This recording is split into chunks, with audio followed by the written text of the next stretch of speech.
Happy new year వచ్చేసింది జోరుగా, hearty welcome చెప్పేద్దామా హాయిగా.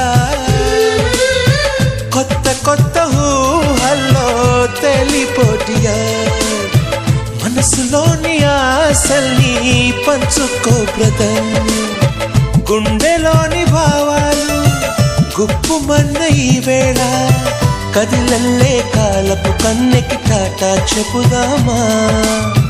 జనవరితో అడుగులు వేస్తూ ముందుకి పోదామా.